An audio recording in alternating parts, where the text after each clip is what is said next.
되는 것처럼 정치도 그렇게 하고 있습니다. 하나님이 이 나라를 지키시고 보호해 주시지 않는다면 우리나라는 위험하게 됩니다. 하나님 이 나라를 보호하여 주시옵소서. 하나님을 끝까지 믿고 전할 수 있는 나라로 쓰임받게 하여 주시옵소서. 이슬람과 동성애를 허락하는 순간 폭력과 음란이 전 세계를 뒤집었던 것처럼 이 나라도 폭력과 음란이 가득한 나라로 변해버릴 것입니다. 주여, 우리가 이 모든 것에서 지켜낼 수 있도록 더욱더 분발하게 하시고 기도하고 힘써서 이것을 지켜내므로 이 나라가 주님 오실 때까지 복음을 온전히 증거할 수 있는 나라가 되게 해 주옵소서. 오늘도 주의 말씀을 듣고자 합니다. 우리에게 오셔서 우리를 바르게 진리 가운데로 인도해 주옵소서. 우리 주 예수 그리스도의 이름으로 기도하옵나이다. 아멘. 오늘 시간에는 이사야에 나타난 메시아의 공생의 두 번째 시간으로 이사야 강의 13번째 시간을 갖도록 하겠습니다. 이사야 4대 왕에 걸쳐서 선지자 일을 했습니다. 이사야를 통하여 우리는 천국을 알 수 있고 지옥을 알 수가 있습니다. 장차 보내주실 메시아가 누구라는 사실을 알 수가 있습니다.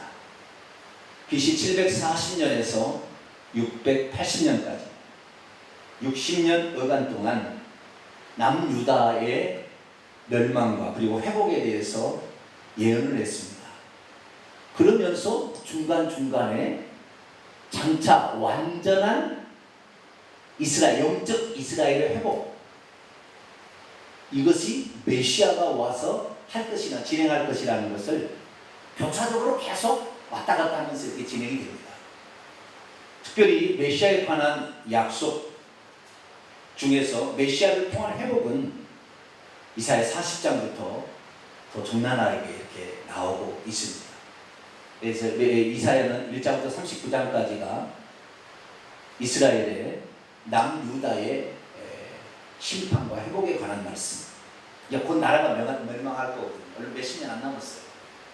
그렇지만 하나님이 다시 회복시켜 줄 것이다. 그런데 그 나라가 다시 회복이 됐나요? 회복이 반만 됐죠. 고레스 왕의 바벨론 나라의 멸망을 당했지만 바사 왕 고레스에 의해서 회복은 됐지만 속국으로 남아있었어요. 그러니까 이스라엘 나라가 남유다가 주권 국가로서 이렇게 BC 586년에 신바벨로니아 제국 느부갓네살왕에게 멸망을 당했는데 그 뒤로 1948년 5월 14일 이스라엘 나라가 독립할 때까지 주권 국가가 아니었어요. 계속 속국으로 사는 거예요. 그래서 남유다가 바벨로니아 제국이 페르시아 제국, 바사 제국의 멸망을 당하고 페르시아에 또 속국이 있었죠. 페르시아를 헬라, 그리스가 멸망을 시켰기 때문에 그리스에 또 속국으로 있었어요. 그러다가 이 그리스를 로마가 또 멸망을 시켰어요. BC 263년에. 그래서 다시 또 로마의 치하에 또 있었어요. 예수님이 태어날 당시는 로마가 남유다를 하나의 큰 성처럼, 그러니까 우리가 사도행전에 읽어보게 되면 사도 바울이 복음을 전하다는데 비시디아, 또 비두니아, 그 다음에 아가야, 루가오니아, 이런 그 큰 지방들 있잖아요. 그 중에 한 지방으로서 유다도 있었어요. 그래서 그 유다의 총독을 파견했는데 그 총독이 본디오 빌라도였죠. 그래서 속국으로 계속 살았어요. 예수님 때도 속국으로 살았고, 그런데도 이 메시아가 그들을 구원하러 왔는데 우리가 알게 된 사실은 하나님은 이 땅에 국가를 세울 목적이 없었어요. 그 나중에 우리가 알게 된 거예요. 심지어 예수님의 12제자들도 예수님이 이 땅에 국가를 세울 줄 알았어요. 왕으로서 로마로부터 독립시켜줄 그런 메시아를 원한 거죠. 그런데 주님 그거 아니라, 내 나라는 이 땅에 속하는 것이 아니다. 내 나라가 이 땅에 속한 것이었다면 내 종들과 더불어서 싸워서 이기게 하였을 것이다. 예수님이 이 나라를 이 땅에다가 하나님의 나라를 세우려는 게 아니라고 했어요. 하나님의 나라는 저 하늘에 있는 것이죠. 이 땅에는 하나님의 나라를 성령을 통하여 맛보는 것입니다. 그러니까 이 땅에는 존재하지 않았죠. 그런데 이 이사야의 예언을 통하여 우리가 확실히 알아야 될 건 뭐냐면, 장차 이 땅에 올 메시아는 이 세상 나라를 세우고 이 세상 나라에 무슨 주권 국가를 세울 이런 정치적인 메시아, 이 땅에 속한 어떤 그런 메시아를 이사야 선지자는 얘기가 안 했다는 거예요. 그러니까 사실 우리가 이 땅에 지금 살아가지만 이 땅에 온전한 하나님의 왕국은 나타날 수가 없어요. 나타날 수가 없어요. 그래서 우리는 영적인 이 메시아, 영적인 왕국, 이 천국을 우리는 사모해야 되니까 이 땅에 거 너무 큰 소망을 두어서는 안 돼요. 끝까지 우리는 잘못되지 않도록 이 나라를 위해서 기도하고 이렇게 나가야 되겠지만, 이 땅에다가 모든 소망을 두면 안 된다는 것입니다. 그래서 우리가 이사야를 통하여 하나님이 보내주실 그 영적인 메시아, 천국의 메시아는 어떤 분인가, 이것을 지금 공부를 하고 있는데, 오늘이 벌써 13번째 시간이네요. 오늘은 지난 시간에 이어서 메시아가 오시게 되면 이 땅에서 어떻게 사역을 할 것인가, 그 메시아의 공생에 관한 그 말씀을 오늘 살펴보기를 원합니다. 그 중에서 두 번째 시간인데요, 오늘은 이사야 42장 말씀과 55장의 말씀을 통하여 장차 오시게 될 메시아가 어떤 대상에게 은총을 베푸시기 원하시는가, 요 초점을 맞춘 두 개 성경 구절을 뽑은 것입니다. 그래서 이 메시아는 유대인들만을 위한 메시아냐, 아니면 이제는 그 모든 제한을 철폐하고 인종과 종족을, 민족을 철폐하고 누구든지 메시아가 오면 그 메시아를 환영하고 그 메시아를 기뻐하는 사람들에게 그 메시아가 되느냐, 이 부분에 대해서 말해주는 본문입니다.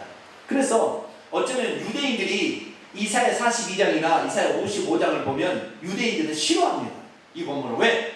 우리만 하나님의 나라고 우리만 메시아의 민족이고 우리만 구원을 받아야 될 텐데 무슨 이방인들이 구원을 받느냐 생각해서 안 좋아하는 이사야입니다. 안 좋아하는 이사야.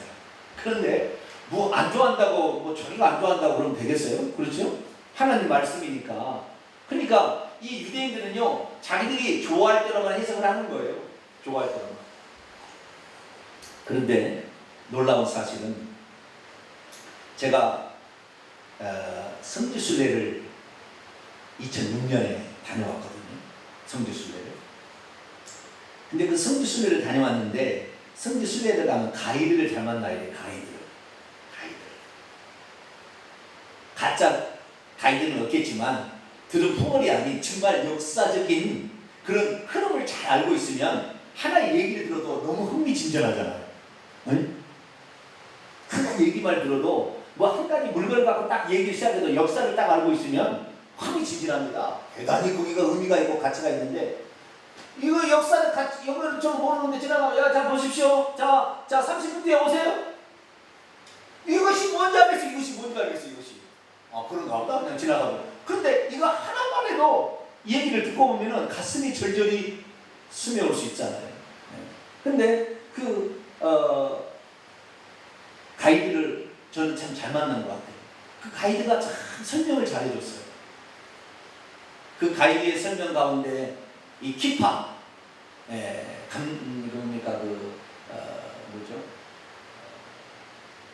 대추야자나무 관련 그런 얘기, 무슨 많은 얘기들이 엄청 중요했는데, 그 중에 하나가 뭐냐면 자기가 이 예루살렘 히브리 대학에서 공부를 하고 있다는 거예요. 자기 지금 학생이라는 거예요. 그래서 아르바이트를 지금 한다는 거예요. 이렇게 나와서. 그러면서 성경에 나와 있는 나무들 있잖아요. 다 의미를 다 설명해 주면, 에셀나무가 뭐고, 무슨 그 다음에 수많은 나무들이 있어요. 그런 나무들을 다 하나씩 설명을 해 주는 거예요. 그러면서 한 번은 이렇게 얘기하는 거예요. 자기를 가리키는 히브리 대학 교수가 있는데 여호와의 종의 노래를 가르치는 시간이 있었다는 거예요. 그게 이사야에 나오는 거예요. 이사야 42장 1절부터 4절이 여호와의 종의 노래의 첫 번째 노래예요. 49장에 나오고요. 그 다음에 50장에 나오고요. 52장에서 53장까지 나오는데 우리가 53장이 나중에 예수님이 십자가에 죽으시고 고난받으시고 십자가에 죽으시고 무덤에 묻히시는 것까지 이렇게 얘기가 나오게 53장이거든요. 그가 찔림을 우리의 허물을 위하며 그가 상함 우리의 죄악을 지납니다. 그가 채찍에 맞음으로 우리가 나오고 이런 말씀들이 이제 53장 이것은 여호와의 종의 네 번째 노래예요. 그러니까 하나님이 보내실 여호와의 종 당신이 쓰신다고 하는 종이 있는데 이 종이 누구냐? 이 종이 메시아를 가리킨다. 그 히브리대 교수가 유대인인데 그런 얘기를 하더라는 거예요. 그래서 어느 날 자기는 이제 이사야 53장에 나와 있는 고난받는 메시아가 예수님을 상징한다라는 사실을 자기는 이 가이드는 믿는 사람이니까 예수 믿는 사람이니까 그래서 히브리대에서 알고 있었다는 거죠. 그래서 어느 날 그 고난받는 질문을 했다는 거예요. 교수님, 이사야 53장에 나온 고난받는 종은 누구를 가리키는 것입니까? 그랬더니 나중에 자기를 불러다가 얘기를 하더라는 거예요. 그때는 얘기를 안 하고 그때는 공개적으로 얘기 안 하고 뭐라고 하냐면 이가 바로 예수님이다 얘기를 하더라는 거예요. 유대 히브리 대학의 교수. 그러니까 성경을 있는 그대로 볼 줄 아는 사람은 메시아를 발견하고 그분이 예수라는 걸 아는 거예요. 할렐루야. 이것을 자기의 해석대로 하기 싫으니까 자기가 안 보고 싶으니까 안 보는 거야. 안 봐버리는 거예요. 자기가 칼빈주의 한번 물들으면 이거 얘기는 안 들어버리는 거예요. 안 들어버려. 그러니까 안 들리는 거예요. 아무리 그 사람이 얘기를 해도 귀는 열렸죠. 귀는 갖고 귀때기를 가지고 있잖아. 듣기는 들으면 안 듣는 거예요. 우리는 주님이 말씀하신 것을 그대로 받아들여. 할렐루야. 우리의 신앙의 교과서는 성경책 66권이 돼야 되는 거예요. 어떤 교리서 하나 갖고 하는 것이 아니라. 그래서 여호와의 종의 노래가 이 이사야 42장에 나오는 거예요. 이사야 42장을 유대 골수문자는 싫어합니다. 근데 좀 이따 보면 알지만 이 메시아가 이렇게 살아간다는 걸 아니까 싫어하는 거예요. 자기 민족만을 위해서 일했으면 좋겠어요. 그런데 자기 민족만을 일한다는 게 아닌 거예요, 이게. 그러니까 싫어하는 거예요, 싫어하는 거예요. 메시아는 누구를 위해서 왔을까요? 유대 민족만을 위해서 왔을까요? 누구를 위해서 왔을까요? 결론입니다. 메시아는 자기를 믿고 따르는 모든 자를 위해서 왔습니다. 할렐루야. 그들을 초청할 때 그들이 누구든지 그 메시아를 따라가기를 원하는 자들 그런 자를 위해 온 거예요. 그래서 이 이사야 42장이나 55장은 바로 누구를 위해서 메시아가 왔고 누구를 위해서 사역하시는 것인가 그리고 어떤 성품을 지니고 어떤 사역을 했을까 이 부분에 대하여 유대인들의 생각을 깨뜨려버리는 거예요. 그래서 우리 이방인, 우리 한국 사람은 이방인이잖아요. 우리 한국 사람 입장에 보면은 참 귀한 이사야 말씀이죠. 자, 42장으로 넘어가도록 합니다. 이사야 42장 1절입니다. 같이 한번 읽어볼까요? 시작. 내가 붙드는 나의 종, 내 마음에 기뻐하는 자, 곧 내가 택한 사람을 보라. 내가 나의 영을 그에게 주었은즉 그가 이방의 정의를 베풀리라. 할렐루야. 그가 이방의 정의를 베풀리라. 그가 이방의 정의를 베풀리라. 이 정의라는 말은 이제 의라는 말인데요. 어쩔 때는 공의라는 말로도 번역이 되고 정의라는 말도 번역이 되는데 이 의가 아주 중요한 거예요. 의가.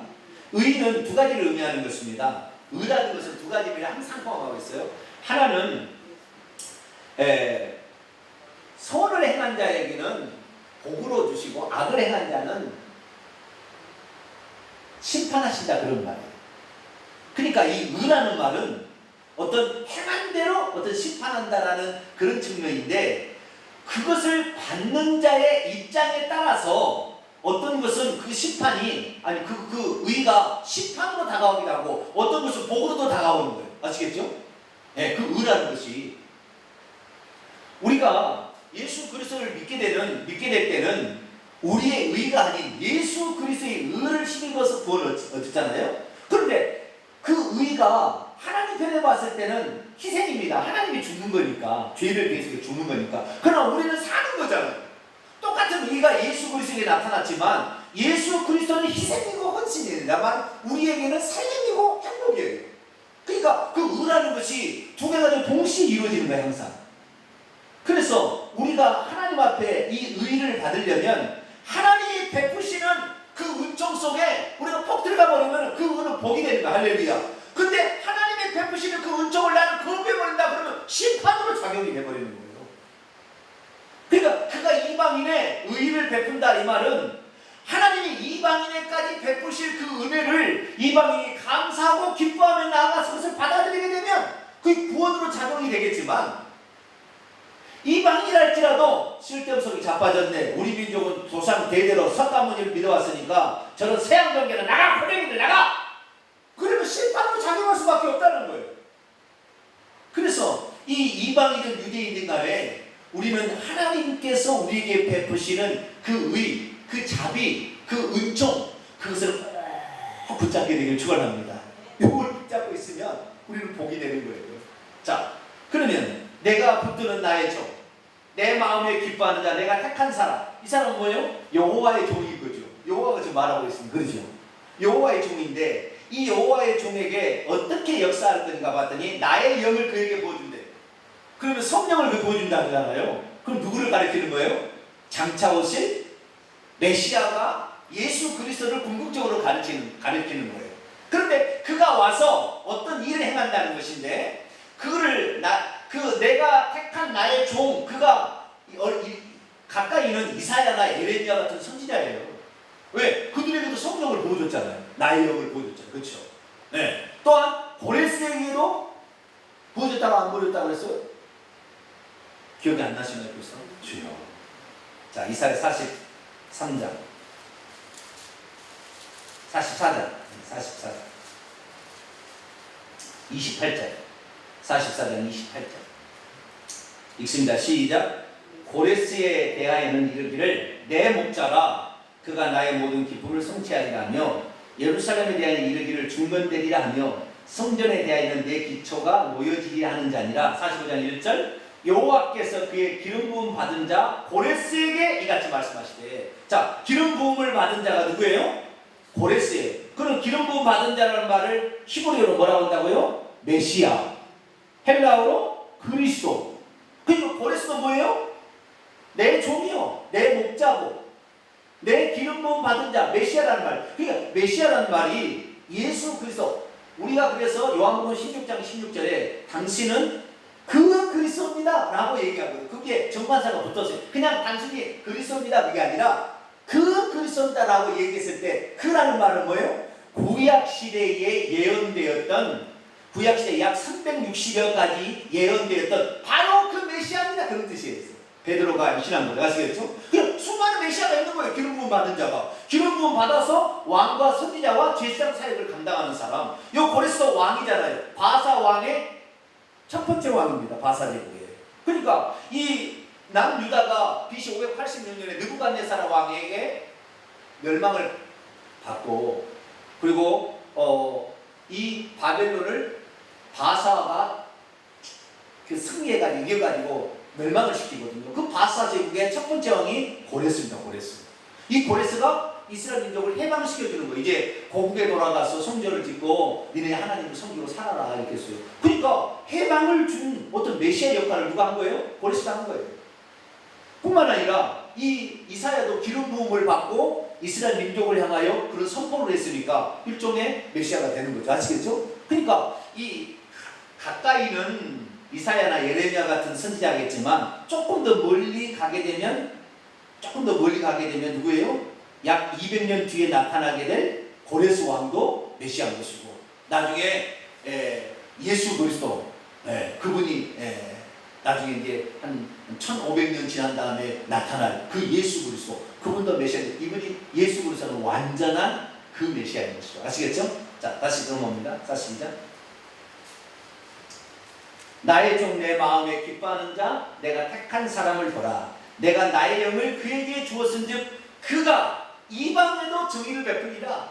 그 이방에 정의를 베푸는 것이 심판일까요? 아니면 복일까요? 그것은 그 뒤에 보면 나와요. 거기만 딱 9절만 가지고 보면 알 수가 없어요. 두 개를 다 포함하는 겁니다. 그럼 그 뒤에 이방인에게 정의를 베푼다는 말이 무슨 말일지 2절, 3절, 4절을 통하여 우리는 확인해 볼 수가 있겠죠. 자, 2절, 3절만 우선 읽습니다. 시작. 그는 외치지 아니하며 목소리를 높이지 아니하며 그 소리를 거리에 들리게 하지 아니하며 상한 갈대를 꺾지 아니하며 꺼져가는 등불을 끄지 아니하고 진실로 정의를 시행할 것이며. 이 여호와의 종 하나님의 영을 주어서 그가 이방인까지 의를 베풀게 될.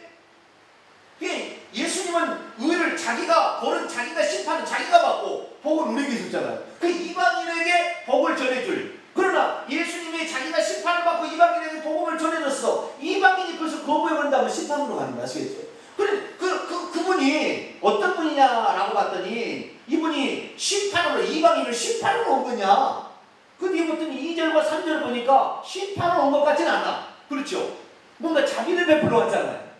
그렇죠? 자, 2절 보니까 그는 외치지 아니하며 목소리를 높이지 아니하며 그 소리에 거리에 들리게 하지 않는다. 이 말은 무슨 말이냐면 이방 제국에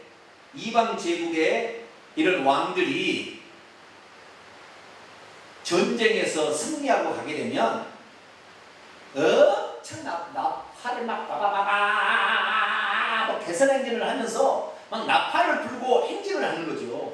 그러면 우리나라나 이스라엘 나라도 사울왕과 다윗왕이 전쟁에서 이기고 하면은 뭐 사울은 천천히 다윗은 만만이라고 막 춤을 추고 소고를 추고 막 그러잖아요. 그러니까 온 거리가 떠들썩하는 거예요. 이게 뭐예요? 이것이 바로 이방 제국의 왕들이 그 어떤 행차할 때 그런 나타나는 거예요. 그런데 예수님께서 이 땅에 공생일을 하실 때 갈릴리 다닐 때 막 나팔을 불고 막 사람들을 막 모아가지고 막 자기를 막 떠들썩하게 막 이렇게 하지 않았다는 거예요. 예수님은 아시겠죠?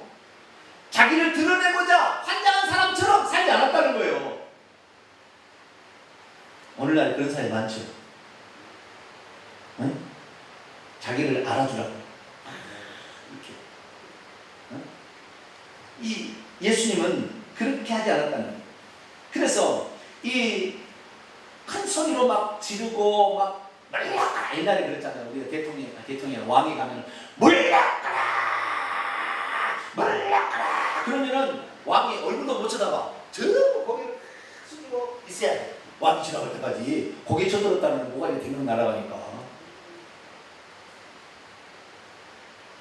그러니까 어떤 그 사람들을 꽉 억누르고 어떤 과시를 하고 이런 분이 아니다 이 말이에요. 이 말이 아시겠죠? 이른바 오히려 어떤 사람이냐? 3절 보니까 상한 갈대를 꺾지 아니하고 꺼져가는 등불을 끄지 아니할 것입니다. 상한 갈대는 뭡니까? 갈대는 연약함의 상징이죠. 바람에 이리 부리면 이리, 저리 부리면 저리. 그러다가 상했어요. 이게 상해버렸다니까? 그래가지고 이게 꼭 꺾어지려고 해요. 아직 꺾어지는 않았어요. 이 상한 갈대요. 아직 꺾어지진 않았어요. 근데 상한 갈대요. 더 바람 불어버리면 어떻게 될까요? 댕강곡 부러져버려요. 끝나는 거예요. 자, 그 다음에 꺼져가는 등불이에요. 등불은 무엇입니까? 등불도 바람이 약해잖아요. 바람이. 그런데 둘 다 상한 갈대나 꺼져가는 등불은 바람이 약한 거예요. 근데 이런 세찬 비바람이 몰아쳐버리면 이 상한 갈대는 꺾어져버리고 꺼져가는 등불은 꺼져버리겠죠. 그런 연약한 인생, 아직 목숨이 간달간달한 상태에 있는 이런 인생을 두 가지 표현을 한 거예요. 그런데 그 하나님이 보내실 그 주님이 기뻐하시는 그 종, 하나님의 성령을 힘입어서 이방인에까지 정의를 행할 그분은 어떤 분이냐? 이렇게 연약하고 꺾어져갈 소망이 없고 절망 가운데 빠진 사람들을 다시 살려내실 분이다. 할렐루야. 상한 갈대를 붕대로 싸매줄 뿐이다. 꺼져가는 등불에 이걸 쳐줘서 꺼져가지 않도록 기름을 더 넣어가지고 활활 타오르도록 만들어줄 뿐이다. 이 말은 이방인들을 심판하겠다는 거예요. 이방인들을 살려주겠다는 거예요. 이방인들도 살려주겠다 그런 말이잖아요. 예수님이 누군지에 대해서 사람들이 의심했을 때 예수님이 직접 이 말씀을 인용하십니다. 자, 마태복음 12장을 볼까요?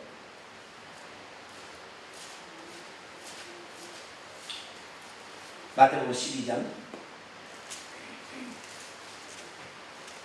15절부터 마태복음 12장 15절부터 예수께서 아시고 그 길을 떠나가시니 많은 사람이 따라다녔어요. 예수께서 그들의 병을 다 고쳐주셨어요. 그리고는 자기를 나타내지 말라 경고했어요. 만약에 나타내면 사람들이 막 함성을 지르고 이분이 메시아다 막 그렇게 할 거 아니에요. 근데 메시아는 그분이 오시게 되면은 거리에 소리가 들리게 하지 않고 자기를 떠벌리지 않을 거라고 예언이 돼 있었잖아요. 그러니까 주님께서는 17절 보세요. 왜 자기를 나타내지 말라 경고했냐면 이는 선지자 이사야를 통하여 말씀하신 바 보라 내가 택한 적은 나의 마음에 기뻐하는 바 내가 사랑하는 자로 내가 내 영을 그에게 줄 터이니 그가 심판을 이방에게 알게 하리라. 이건 번역입니다. 번역. 그는 다투지 아니하며 들리지도 아니하리니 아무도 길에서 그 소리를 듣지 못하리라. 상한 갈대를 꺾지 아니하며 꺼져가는 심지를 끄지 아니하며 심판을 이길 때까지 하리니 또한 이방인들이 그의 이름을 바라리라 함을 이루려 하십니다. 예수님이 직접 인용을 이 말씀을 이사야 말씀 인용하십니다. 그러니까 예수님이 누구다? 여호와의 종이다. 메시아다. 그런 말이에요. 아시겠죠? 네, 궁극적으로 그분이라는데 그분이 이런 분이라는 거예요. 그런데 여기에서 이방의 정의를 베풀리라는 말을 신약성경에서 심판을 베풀리라고 했는데 이 심판을 베풀리라고 얘기한 의도는 뭐겠어요? 이방인들 주는 것을 메시아가 오면 없애버릴 것이다 라고 해석을 한 거예요. 자, 그러면 신약성경에 인용되어 있던 이 말씀들은 어디의 말씀일까요? 히브리어로 기록된 구약성경의 말씀일까요? 헬라어로 기록된 구약성경의 말씀일까요? 우리가 잘 알아야 돼요. 신약성경에 인용된 모든 구약성경의 말씀은 단 한 구절도 히브리어로 기록된 구약성경을 인용한 적이 없어요. 다 어떻게 해요? 히브리인들이 이 성경 말씀을 고대 히브리어로 기록을 해놨는데 시간이 지날수록 어떻게 해요? 바빌로니아 제국 그 다음에 나중에 페르시아 제국 언어가 틀리잖아. 바벨론 언어를 썼다가 또 페르시아 언어를 썼다가 그 다음에 헬라 제국이 멸망을 시켰거든요. 그리스어를 썼다가 그 다음에 로마 라틴어라고 하잖아요. 로마도 썼다가 그래서 예수님의 죄패에는 히브리 말로 그 다음에 헬라 말로 그 다음에 로마 말로 썼더라 이렇게 있잖아요. 왜? 그 언어들이 다 막 계속 뒤바뀌니까. 그런데 이 고대가 아니라 예수님 시대에 가장 많이 퍼진 전 세계 언어는 헬라어였어요. 헬라, 그리스어였어요. 그리스어. 왜냐하면은 이 그리스의 제국이 전 세계를 가장 많이 영향을 미쳤어요. 특히 문화적으로. 그래서 그리스어가 많이 퍼졌기 때문에 디아스포라 유대 땅에 사는 사람들은 계속 히브리어에 관련된 아람어 계통을 써왔지만 다른 이방 지역에 살았던 사람들은 그리스어를 다 쓴 거예요. 그리스어. 그러니까 이방 지역에서 유대인으로 태어났지만 이방 지역에서 태어난 1.5세대나 2세대, 3세대 가면 전부 헬라어만 알지 히브리어를 모르는 거예요. 그러니까 그들에게도 성경을 가르쳐야 되겠는데 히브리어를 몰라버리니까 그래서 이것을 헬라어로 번역할 필요성이 느껴졌어요. 그래서 BC 200년경에 이 히브리어 성경을 헬라어 성경으로 번역을 했어요. 이것이 바로 70인역이라는 헬라어 구약 성경입니다. 헬라어 구약 성경. 그래서 헬라어 구약 성경이 그때 당시에는 전부가 이게 퍼졌어요. 그래서 신약 성경에 인용된 모든 말씀은 70인역의 성경을 인용하고 있는데 그 70인역에는 이방의 정의를 베풀리라 의를 뭐로 바꿨다고요? 심판을 베풀리라고 바꿨어요. 근데 심판은 이건 뭐예요? 이것은 다 유대인들이 70명이 모여가지고 이 번역을 한 거거든요. 그러니까 자기들의 생각이 들어가세요? 안 들어갔어요? 약간 들어간 거예요 이게. 심판이 없는 말이 아니에요. 의 속에는 심판도 들어가 있다니까요. 복도 들어가 있지만 심판도 들어가 있는 거예요. 그런데 상당히 의도적입니다. 이게 뭐 이방이 갈지라도 심판이 안 들어간 거 아니에요. 왜? 주님께서 초청해서 오라고 했는데 그거 빼버린다면 그것도 심판이니까 틀린 건 아니에요. 그러나 히브리어 성경은 뭐라고요? 의를 베푼다겠다. 그 의는 뒤에 보니까 자비를 베푸는 의지하는 거예요. 하나님이 그 심판을 대신 받으시고 대신 죽으시고 우리에게는 자비를 베푸는 의고예요. 할렐루야. 그것을 이 이사야서에 말씀하고 있어요. 그러니까 우리가 지금 이사야서를 읽는다는 것은 이 하나님이 원래 우리에게 가르쳐준 그 마음을 10분 이해할 수 있어요. 할렐루야. 하나님 우리를 위해서 자비를 베풀 그 원해. 자비를. 그래서 상한 갈대를 꺾지 아니하고 꺼져가는 등불도 끄지 아니하실 그분. 그분이 그 다음에 진실로 정의를 시행할 것이다. 여기도 똑같은 의를 시행한다고 되어 있는데 여기는 이 정의가 무엇입니까? 우리는 심판보다는 뭐예요? 예수 그리스도께 나오는 자는 꺼져가는 등불도 살릴 것이고 꺼져가는 아니면 꺾어져가는 이런 갈대도 상한 갈대도 살려줄 것이다 이 말이에요. 할렐루야. 그래서 우리는 예수 그리스도에만 가기만 하면 우리는 모든 게 살아납니다. 할렐루야. 이게 바로 하나님의 의예요. 자, 로마서 3장을 보겠습니다.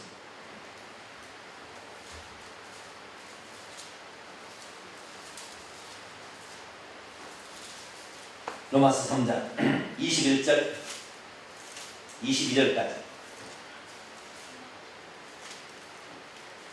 로마서 3장 21절로 22절까지 같이 읽습니다. 시작. 이제는 율법 외에 하나님의 한 의가 나타났으니 율법과 선지자들에게 증거를 받은 것이라. 곧 예수 그리스도를 믿음으로 말미암아 모든 믿는 자에게 미치는 하나님의 의인이 차별이 없느니라. 유대인이나 헬라인이나 차별이 없이 예수 그리스도를 믿음으로 말미암아 모든 사람에게 하나님의 의가 나타나는 이 의는 구원의 의입니까? 심판의 의입니까? 구원의 의가 나타난다. 구원의 의가. 근데 유대인들은 이방인이 이렇게 구원받는 게 별로 기분이 안 좋아. 그러니까 심판을 베풀리라. 번역을 할 때 뭐 심판을 베푼다 틀린 번역은 아닙니다만은 원 의도에서 약간 빗나가려고 그러는 거예요. 예. 우리에게는 이 의가 구원의 의인 줄 믿습니다. 복을 내리는 의인 거예요. 심판이 아니고 멸망과 저주가 아니라. 예. 그래서 자 4절 보면은 더 이게 그것을 확실하게 얘기해 주는데요. 자 그는 누구겠어요? 여호와의 종이죠. 메시아죠. 그는 쇠하지 아니하면 낙담하지 아니하고, 쇠하지 아니한다는 것은 점점 이렇게 쇠퇴한다, 없어진다 그런 말이고, 낙담한다는 건 실망한다, 낙심한다 그런 말이잖아요. 그런데 이 쇠하지 아니하면 낙담하지 아니하고는 의역입니다. 원문에 보면은 3절과 똑같은 단어를 사용하고 있어요. 꺾지 아니하며 끄지 아니한다는 말이에요. 여기에. 그런데 이 수동태로 되어 있어요. 그는 꺾여지지 아니하고 꺼지지 아니하고 이렇게 되어 있다. 원문에 보면. 자, 아까 이 여호와의 종으로 와가지고 상한 갈대를 꺾지 아니하시고 꺼져가는 등불도 끄지 않는다고 했죠. 그런데 그 다음에 그분은 꺼지지도 아니하고 꺼지지도 아니한다. 다시 말해서 아무리 메시아를 죽이려고 한다 할지라도 그분은 꺾여지지 않는다는 거예요. 그분은 전능자니까. 그분은 끌 수가 없대요. 끌 수가 없어요. 할렐루야. 그분이 하시고자 하는 일을 꺼버릴 수가 없다는 거예요. 오늘날에 그래서 누구든지 예수 그리스도를 믿으면 그분이 꺼지지 않을 거니까, 그분이 꺾어지지 않을 거니까, 할렐루야. 그것만 믿으면 구원을 받는 것입니다. 원문으로 보면은요 이렇게 재미가 있어요. 근데 우리는 성도들이 그렇게 얘기하면 잘 못 알아들 거니까 이 성경을 번역하는 사람이 약간 의역을 섞어서 얘기를 합니다. 그러나 의역보다도 원문을 보게 되면 그분은 꺾여지지 아니야. 사망에 의해서 꺾여지지 않아요. 할렐루야. 이 죽었다고 살아나는 거예요. 저는 예전에 이렇게 생각했어요. 어떻게 생각하면 예수님이 십자가에 죽었는데 그분이 살아날 수 있었던 것은 죄가 없기 때문에 살아났다 그랬어요. 죄가 없기 때문에 살아났을 것이다 그러겠어요. 그런데 그게 틀렸다는 걸 최근에 알았어요. 그분은 꺾여지지 않고 꺼지지 않아서 살아나는 거예요. 할렐루야. 그분이 생명이기 때문에 꺾어지지 않는 거예요. 꺼지지 않는 거예요. 그러니까 우리를 구원할 수 있는 메시아는 하나님 위에 영원한 생명을 가지고 계신 하나님 위에는 구원자가 안 된다는 것입니다. 안 된다는 거예요. 그래서 우리가 예수 그리스도를 믿는 것은 이분만이 사망에 의해서 죄나 사탄 마귀에 있어서 절대 꺾을 수가 없어요. 지가 꺾여졌으면 꺾여졌지. 왜? 그분이 창조주요, 그분이 전능자니까. 할렐루야. 그분을 의지하면 됩니다. 낙담하지 아니하고 세상에 정의, 또 계속 나오죠. 정의를 세우기에 이르를 텐데 성들이 그의 교훈을 앙망하리라. 성이라는 것은 하나님의 나라 본토를 세운 것에 멀리 떨어져 있는 거예요. 이방인들을 지칭하는 것입니다. 그 이방인들이 그 교훈, 그의 가르침, 원문의 가르침입니다. 그의 가르침을 기다리게 될 것이에요. 기다리게 될 것이에요. 결국에 이것은 이방인에까지 하나님께서 구원을 베푸시겠다는, 구원의 은총을 베푸시겠다는 것을 강력하게 시사하고 있는 거예요. 그래서 오늘날 우리가 예수 그리스도를 믿게 되면 우리가 꺼져가는 순간에도 그분이 꺼지지 않냐고 우리를 살려버리실 거예요. 할렐루야. 절대 낙담하지 마세요. 여러분들이 주님을 의지하면 반드시 하나님이 살아계시니까. 그분은 죽을 수가 없으니까. 그분은 우리의 기도를 들으시고 우리를 응답해 주실 것을 믿고 그분만을 따라가고 쫓아가게 되기를 간절히 바랍니다. 자, 55장에 또 넘어갑니다. 이와 비슷한 또 내용이 나옵니다. 55장 1절에서 5절인데요. 먼저 한 번을 읽고 그 다음에 강해하도록 하겠습니다. 자, 제가 부터 읽겠습니다. 오호라 너희 목마른 자들아 물로 나오라. 돈 없는 자도 오라. 너희는 와서 사 먹되 돈 없이 값없이 와서 포도주와 젖을 사라.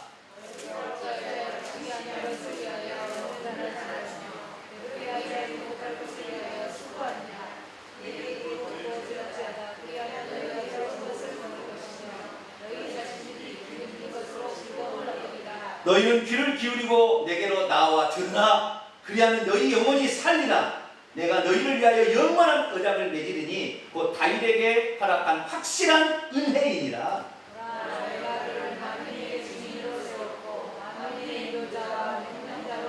같이요. 보라 내가 알지 못하는 나라를 내가 부를 것이며 너를 알지 못하는 나라가 네게로 달려올 것은 여호와 내 하나님 곧 이스라엘의 거룩하신 이로 말미암음이니라. 이는 그가 너를 영화롭게 하였느니라. 아멘.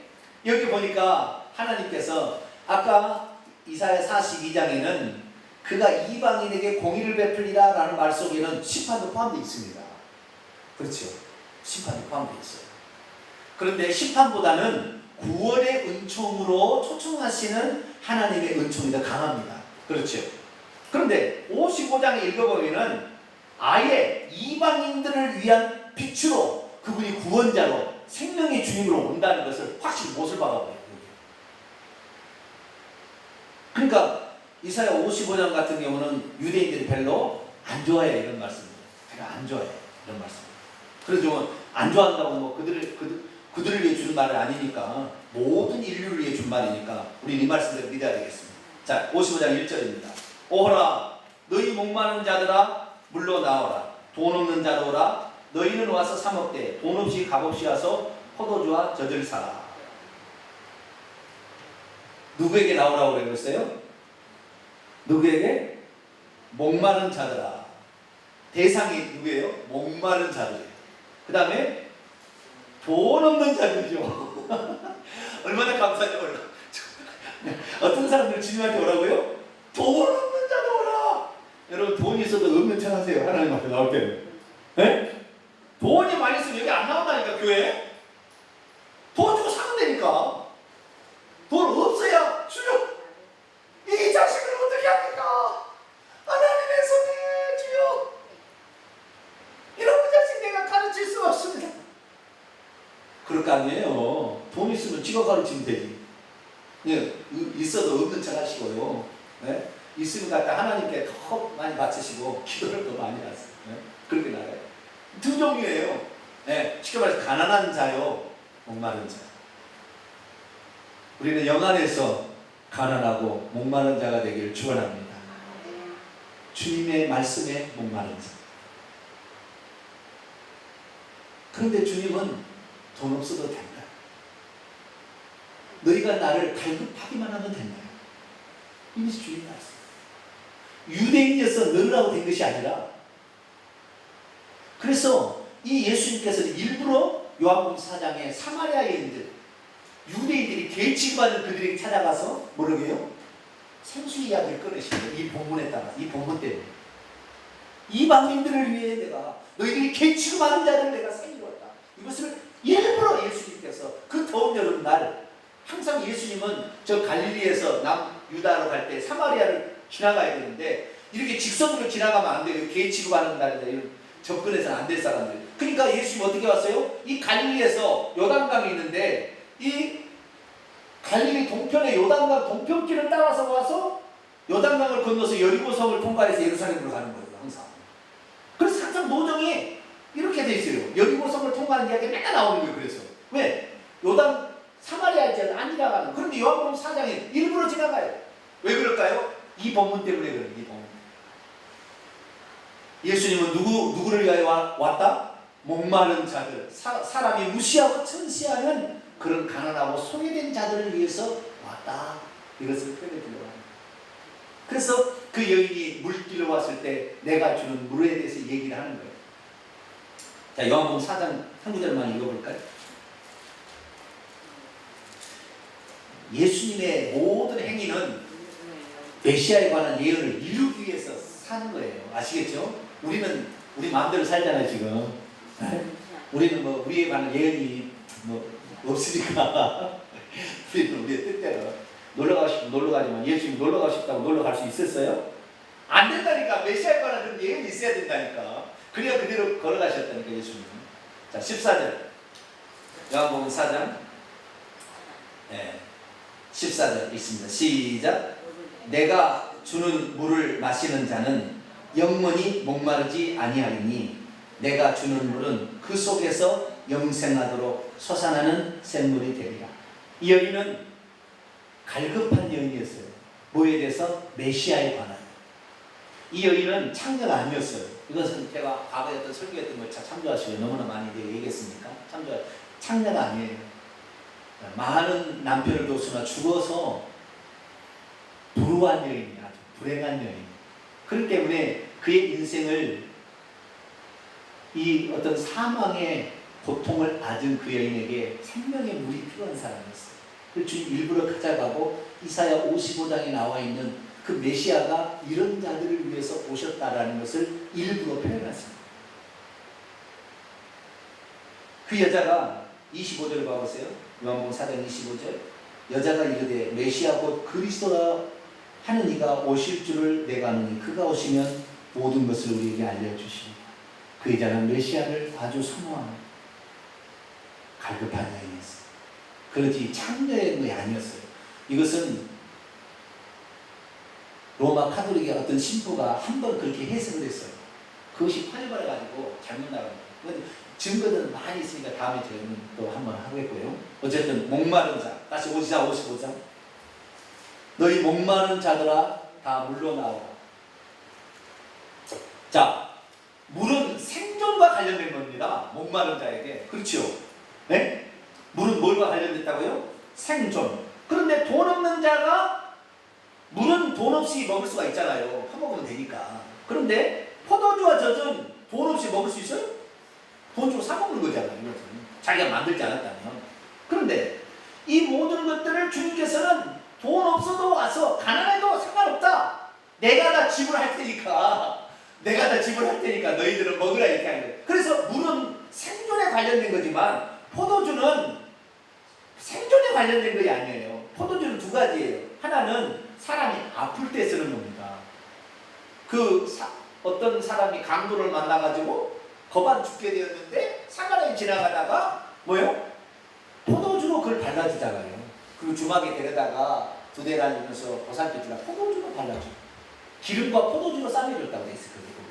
기름과 포도주. 감람류도 이게 소독이 되고 이렇게 되어 있어요. 그래서 포도주의 한 특징은 뭐냐면 포도주는 치료제다 그런 말이에요. 뭐라고요? 치료제다. 두 번째는 잔치에 포도주가 나오기 때문에 포도주가 나올 때는 기쁨이에요. 기쁨.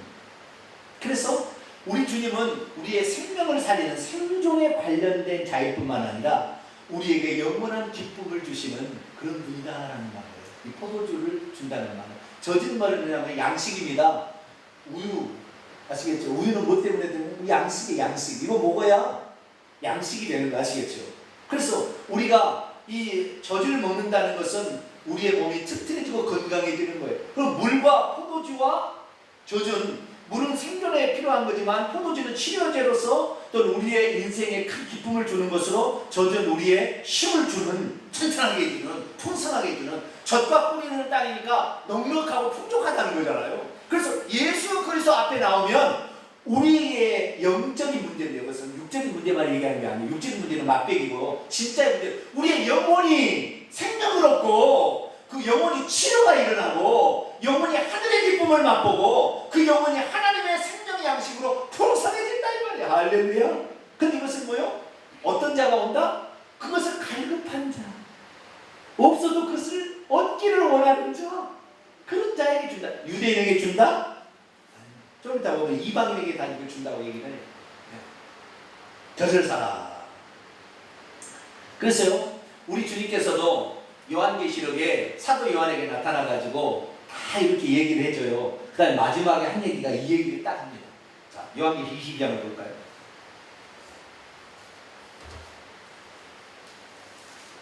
요한계시록 22장 17절.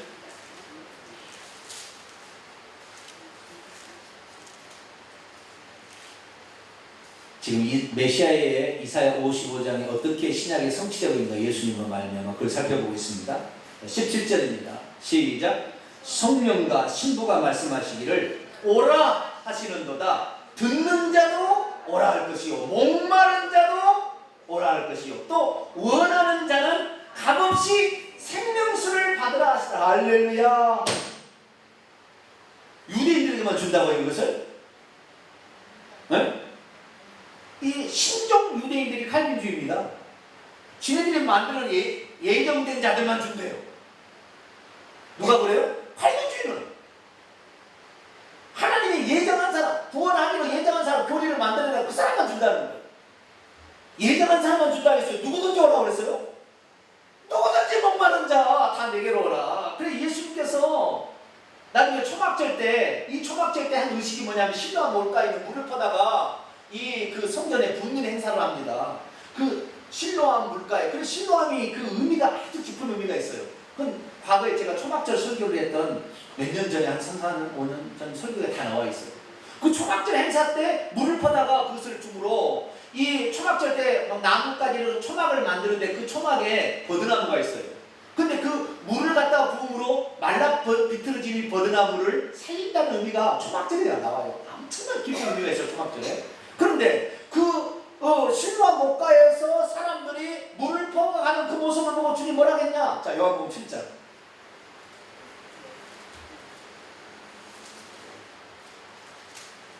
요한복음 7장 2절부터 볼까요? 유대인의 명절인 초막절이 가까웠어요.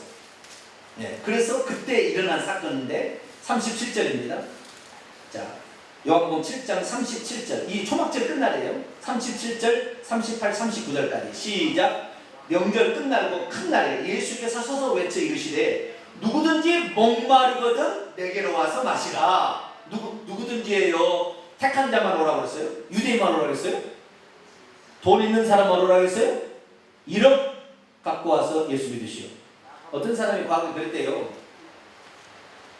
남편이 예수를 안 믿는 거예요. 남편은 기도를 많이 했어요, 부인이.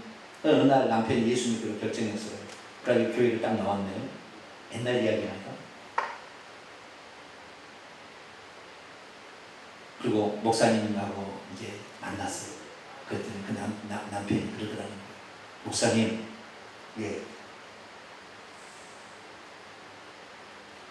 얼마를 주고 예수를 믿어야 합니까? 예수 믿으려면 돈을 있는 줄 알았나 봐요. 얼마를 주고 예수를 믿어야 됩니까? 그렇게 물어본 거예요.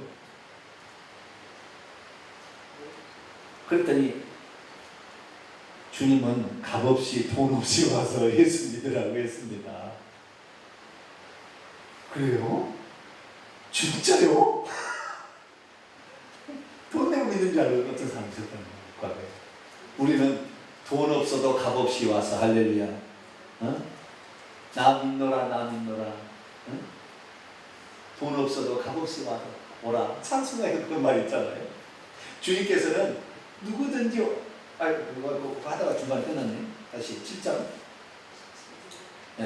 38절 시작. 나를 믿는 자는 성경의 이름과 같이 그 배에서 생수의 강이 흘러나오리라 하시니 이는 그를 믿는 자에 받을 성령을 가리켜 말씀하신 것이다. 아멘. 거기까지 봅시다. 여기에 누구든지 오라고 그랬잖아. 누구든지. 누구든지 예수님을 믿는 자는 난 그걸 얻는다고 그랬잖아. 요한복음 3장 10절 이는 그를 믿는 자마다 영생을 얻는다고 했잖아요. 너만 믿는다고 너만이 아니잖아요. 누구든지 그렇게 하는 거예요. 근데 칼빈주의자가 꼭 유대인과 똑같아요. 자기들만. 그러니까 아예 이사야 55년에 딱 써버린 거 하나님 모습 박아버린 거 아니야. 니네들이 아니야. 니네들이 할지라도 내게 나오기를 원치 아니하면 너희도 구원받을 수 없어. 그런 거예요. 그리고 요한복음 5장 40절에 보면은 주님 앞에 일부러 안 나온다는 거예요. 유대인들이. 그러니까 유대인들이 그 빛으로 나오지 않는데 어둠을 더 사랑해가지고 주인을 지키를 더 좋아하고 그 권력을 누리기 좋아하기 때문에 안 나온다는 거예요. 우리는 죄나 권력 버리시고 오직 주님만을 사모하게 되고 축원합니다. 그래서 돈 없이 값 없이 와서 포도주와 젖을 사라 그랬다. 이사야 다시 55장 옵니다. 그런데 유대인들은 어떻게 하고 있느냐? 2절 보니까 너희가 어찌하여 양식이 아닌 것, 양식은 뭐예요? 젖이죠. 젖. 그렇죠. 양식이 아닌 것을 위하여 은을 달아주고 돈을, 여기에 아까 돈 없는 자들 돈은 은이라는 말입니다. 은. 그때 당시 은으로 이렇게 돈 거래를 했어요. 은을 달아주며 배부르게 하지 못할 것을 위하여 수고하느냐. 내게 듣고 들을지어다. 그리하면 내가 좋은 것을 먹을 것이며 너희 자신들이 기름진 것으로 즐거움을 얻으리라. 많은 사람들이 어떻게 지금 당시에 살아갔냐면 여기에 물이나 포도주나 젖은 영적인 양식을 가리키는 거예요. 이것은 결국에 3절 보면 너는 귀를 기울이고 내게 나와 들으라 라고 말하는 것을 통하여 하나님의 하신 말씀을 듣는 걸 가리키는 거예요. 이 포도주나 젖이나 물을 얻는 것은 주님의 말씀이 양식이고 생명이고 생수입니다. 할렐루야. 내가 너희들 말이 영이요 생명이라고 했잖아요. 그러니까 그런데 그들은 하나님의 말씀을 들으려 하지 아니하고 자기 마음대로 쾌락을 위하여 바알신을 섬겨 우상신을 섬겨. 왜? 거기는 쾌락을 즐기는 우상을 섬길 수가 있거든. 그 자기들은 그들이 아무리 그것을 추구하고 얻으려 계속 목마를 건데 그런 것을 추구하고 가는 거예요. 그래서 하나님께서 야 그거 포기해라. 그거 하지 말어. 그건 다 가짜야. 일시적인 거야. 그거 다. 내게 나와서 나의 말을 들어야 내 말이 너희에게 생명이 되고 내 말이 너희를 치료하고 내 말이 너희 양식이 되는 거야. 할렐루야. 그 말을 해줘요. 그것이 너희에게 좋은 것이요 너희에게 기름진 것이 된다. 우리는 주님의 말씀을 들어야 될 줄 믿습니다. 주님을 믿는다는 건 다른 것이 아니에요. 주님의 말씀을 믿는 것이고 주의 말씀대로 살아가는 겁니다. 할렐루야. 하나님이 보여요? 안 보여요? 안 보이죠. 그러니까 주님의 말씀을 듣는 거예요. 그것을 사모하고 갈급하는 것이고 매일 주님이면 그 말씀을 무슨 말씀 하는 거 들을까? 갈급하는 거야. 할렐루야. 여러분 그래요? 안 그래요? 또 주일이네. 에이씨. 이런가요? 그 사람은 천국 갈 수가 없어요. 그런 마음 가지고는 그 사람은 천국 가기 어려워요. 응? 저도 매 주일마다 말씀을 준비해야 되는데 에이씨 또 주일도라는데 그런 말씀 준비하면 큰일 나는 거예요. 그냥 저도 가는 거예요. 저도 그냥 지옥 가는 거예요. 응?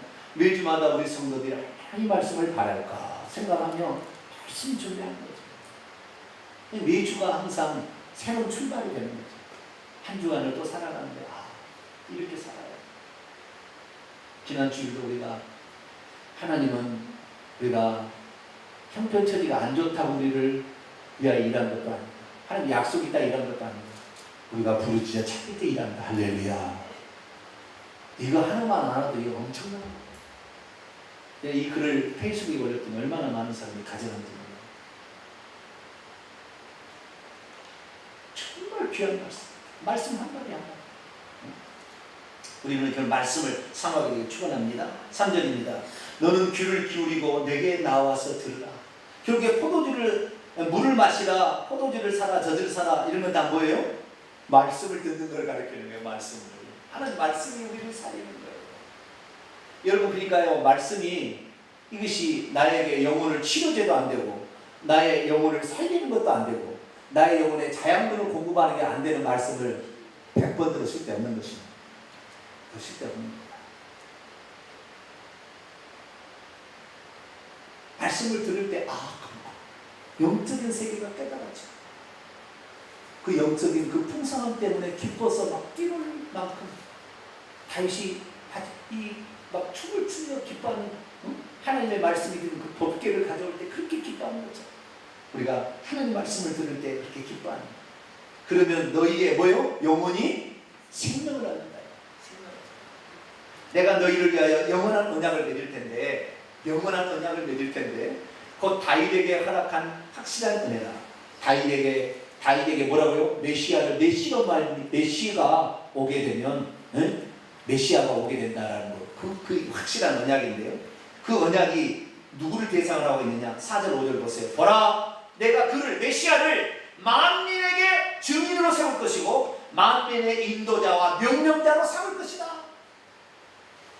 유대인에게요, 모든 민족에게, 만민이 모든 민족, 할렐루야, 모든 이방인을 포함한 이방 민족까지 다 그분을 증인, 하나님이 누군지를 가르쳐주는 증인, 천국을 어떻게 가는지를 알려주는 증인, 할렐루야, 그 증인으로 세울 것이고 그분을 인도자로 세워서 우리를 천국으로 안내할 것이고 그들에게 잘못된 것은 회개하라 선포하는 명령자로 세울 것이고, 할렐루야. 그래서 그분을 따라가야 우리가 확실한 구원의 은총을 받아서 우리의 목마른 영혼이 촉촉치. 그래서 그분은 우리를 저주를 받기 위해서 십자가에 죽으실 때도 뭐라고 했어요? 내가 목마르다. 왜요? 우리의 저주, 목마름의 저주를 그분이 대신 가져가요. 예수님 말씀 한마디도 공짜 말이 없어요. 참 제가 예수 믿었다면 힘들었을 거예요. 이 모든 걸 어떻게 이루고 살았을까.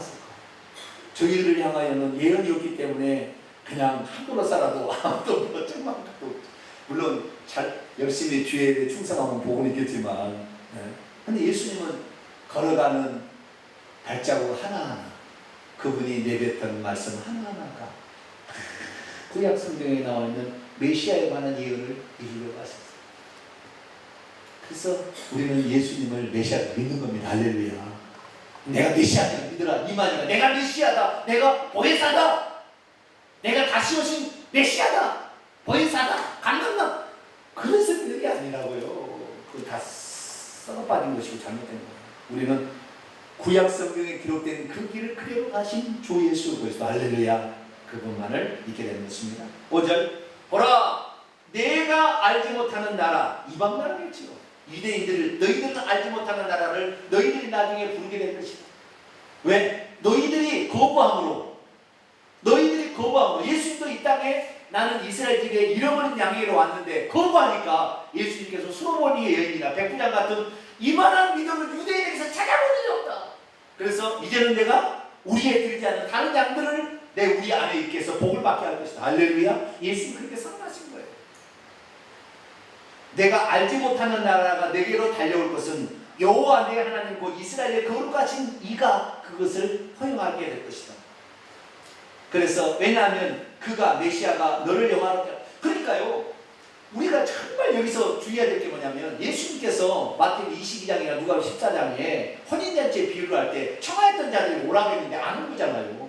나는 상업차가 하고 나는 무슨 결혼해서 못 온다고 그러고 나는 받침사에 지금 가봐야 되겠다고. 청하였던 자가 안 오는 거예요. 유대인들에게 오라고 이제 구원하라고 메시아가 왔는데 안 오는 거예요.